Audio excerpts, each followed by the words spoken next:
안녕하세요.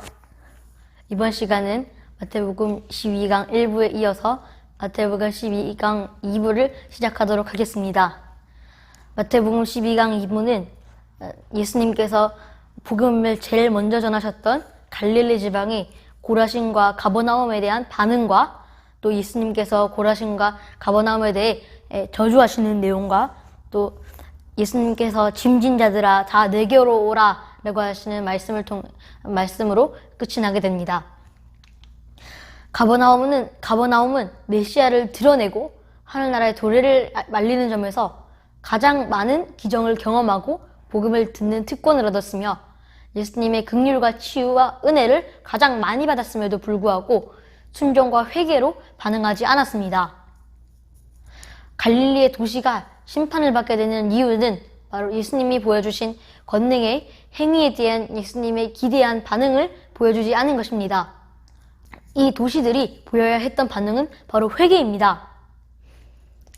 욥기 42장 6절에서는 그러므로 내가 스스로 거두어드리고 티끌과 제 가운데서 회개하나이다 라고 욥이 말했던 것처럼 가버나움과 고라시네과 또 갈릴리의 여러 지방의 사람들은 이렇게 티끌과 제 가운데서 회개를 해야 했었는데 예수님께서 많은 기적과 치유와 복음을 전하신 것을 보면서도 그들은 회개하지 않았습니다.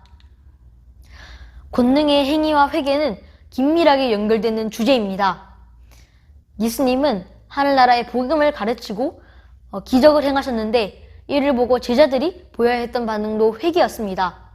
예수님께서는 여기서 고라신과 가버나움, 갈릴리의 도시들에게 저주를 하시지만 책망하시지만 이 말씀은 제자들에게도 통하는 것일 것입니다.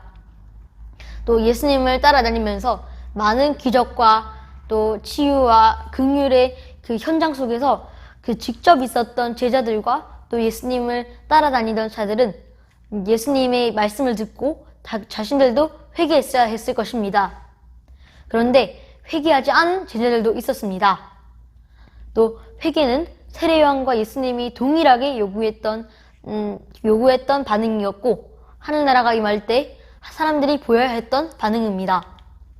11장 25절에서 30절은 예수님의 하늘나라 복음에 부정적으로 반응한 갈릴리의 여러 도시와는 달리 긍정적으로 반응하고 순종한 제자 공동체를 소개합니다.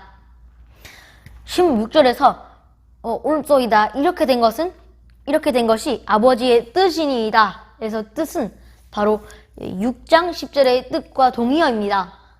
마태복음 6장 10절에서는 나라가 임하시오며 뜻이 하늘에서 이루어진 것 같이 하늘에서도 이루어지이다 라고 예수님께서 가르쳐 주신 기도에 나왔던 것처럼 이 뜻과 바로 동의어인데 바로 하나님의 뜻이 하늘에서처럼 이루어지오며 라고 말씀하신 것처럼 이 예수님의 말씀은 바로 아버지의 뜻입니다. 마태는 28절에서 의도적으로 수고하고 무거운 짐진 자들이라고 말하면서 누구든지 예수님께 오기만 하면 예수님을 받아들이기만 하면 하늘나라의 쉼과 복을 누릴 수 있다라는 것을 강조하려는 마태의 의도입니다.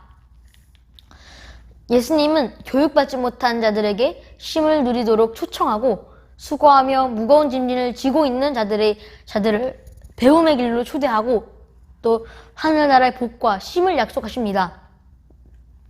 제자들은 예수님의 말씀과 가르침을 듣고 하늘나라의 비밀을 알게 되었습니다. 이 가르침의 핵심은 예수님이 하나님의 아들이란 것인데 제자들은 예수님의 말씀에 긍정적으로 반응함으로 알게 되었는 것입니다. 예수님이 주시는 쉼은 아무런 일이 없는 놀고 먹기만 하는 쉼이 아니라 예수님이 주시는 진리를 깨닫고 또 행함으로 얻는 그런 평화와 만족을 뜻하며 마지막 때에 영원한 나라에서 안식하는 것을 의미합니다.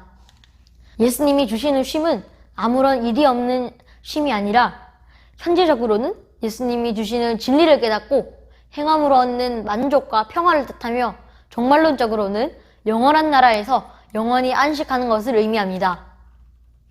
그런데 예수님의 말씀에 긍정적으로 반응하면 예수님은 우리에게 어떻게 쉼을 주실 수 있을까요? 이 대답은 19절에서 나옵니다. 19절에서는 나는 마음이 온유하고 겸손하니 나의 멍에를 메고 내게 배우라. 그리하면 너희는 마음의 쉼을 얻으리니 라고 나옵니다. 이 온유와 겸손은 바로 스갈에서 9장 9절의 성취입니다. 이 스갈에서 9장 9절은 마태복음 21장 4절에서 5절에 나타나는데 이 스갈에서 9장 9절에서는 바로 예수님의 겸손과 겸손을 말하는 내용입니다. 마태복음 21장 4절에서 5절은 이는 선지자를 통하여 하신 말씀을 이루려 하시려라 하심이라 일렀으되 시온의 딸에게 이르기를 내 왕이면 하나니 그는 겸손하여 나귀 곧 멍에 매는 짐승의 새끼를 다투다 하라 하였느니라. 예수님은 왕으로 예루살렘에 입성하시지만 군마를 타시지 않으시고 어린 나귀를 타십니다. 이 온유하면 또 마태복음 5장 3절에서 10절에 나온 팔복과 연결되는데 이 5장 5절에 나왔던 세 번째 복인 온유처럼 예수님은 낮아지는 겸손과 오래 참는 인내를 인내하시고 겸손하셨습니다. 그래서 예수님은 단순히 친절하신 뿐만이 아니라 낮아지고 겸손하시고 우리의 고통을 대신 받으신 분이십니다.